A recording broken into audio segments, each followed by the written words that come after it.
All right, let's talk about a molecule you've probably heard 1,000 times, dopamine. It gets all the good press, right? People call it the pleasure chemical, the secret to happiness, the brain's little pat on the back. But what if I told you that what we think we know about dopamine is mostly, well, wrong? Let's dive in. So here's the big question right up front. Is dopamine actually the molecule of pleasure? You know, when you bite into an amazing slice of pizza or you crush a workout, is that incredible feeling a rush of dopamine? The short answer, nope. And the real story, I promise you, is way more interesting. Okay, so let's just reset our thinking from the very start. The popular myth is that dopamine equals pleasure, happiness, getting the reward. But the scientific reality? Dopamine is all about motivation. It's about craving. It's about the pursuit of the reward. Think of it this way. It's the chemical that gets you to go for a run, not the one that feels good when you're done. To really get why, we need to rewind a bit. I mean, way back. This whole dopamine system didn't evolve for our enjoyment or so we could have fun. Nope.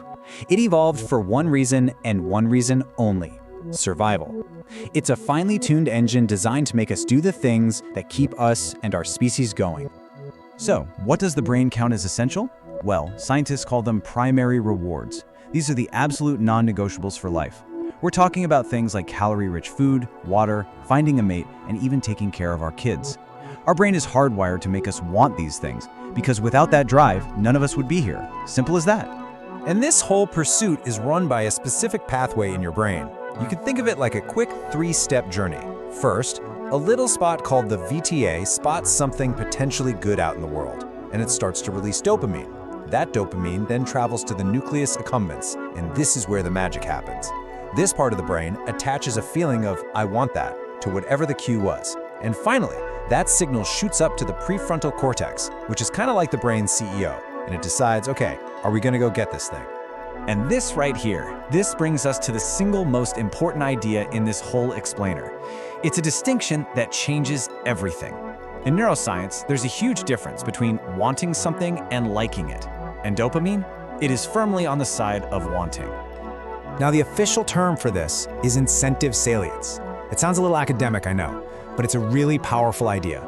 It's that quality that makes something just pop out from the background and grab your attention. It's the smell of coffee brewing that suddenly makes you get up and walk to the kitchen.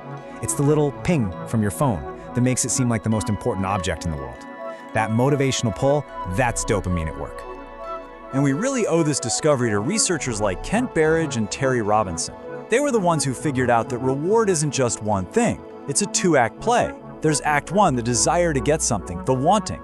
And then there's Act 2, the pleasure of actually having it, the liking. And here's the key. Those 2 acts are run by completely different systems in the brain. And this split is everything. See, wanting is dopamine's territory. It's all about craving and pursuit, and its headquarters is the nucleus accumbens. But liking, the actual feeling of pleasure, that's a whole other chemical party. It's run by the brain's own natural opioids and endocannabinoids, happening in totally different parts of the brain. So let's just nail this down. That feeling of pure enjoyment is not from a big wave of dopamine. It's actually generated in tiny little brain areas called hedonic hotspots. And these spots light up in response to those opioid-like chemicals, creating that feeling of satisfaction. Dopamine is like the driver that gets you to the party. But once you're there, it heads off. And the opioids are what lets you enjoy the music. Okay, this is all cool brain science, but how does this play out in our everyday lives? Well, this super powerful wanting system is the secret architect behind pretty much all of our habits, both the good ones and the bad ones. It works like this. Dopamine reinforces any action that gets you something good. So your brain becomes an expert at linking cues in your environment, like, say, the side of your favorite chair or the time of day, with that reward. And here's the wild part. After a while, your brain doesn't even need the reward. Just seeing the cue is enough to release the dopamine. That creates the wanting, the craving, that makes you do the behavior on autopilot. And over time, this whole loop gets so strong, it basically gets hardwired into a different part of the brain, making the habit rock solid. But a system this powerful also has a vulnerability, a dark side. It can be hijacked.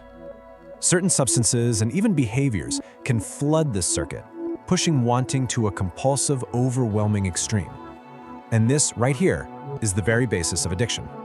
And this chart, wow, this really says it all. Take a look at the normal dopamine release you get from natural rewards like food or sex.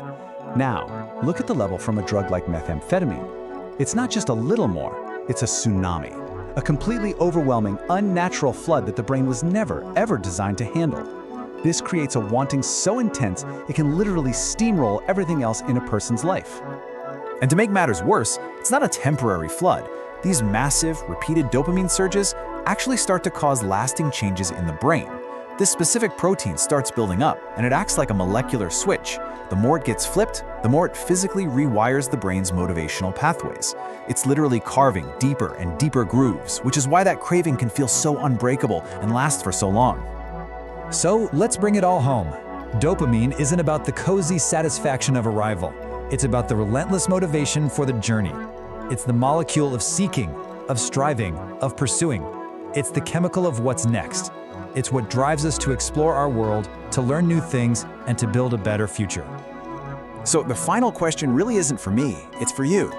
Now that you know you have this incredibly powerful engine for motivation built right into your brain, the only question left is, what are you going to aim it at?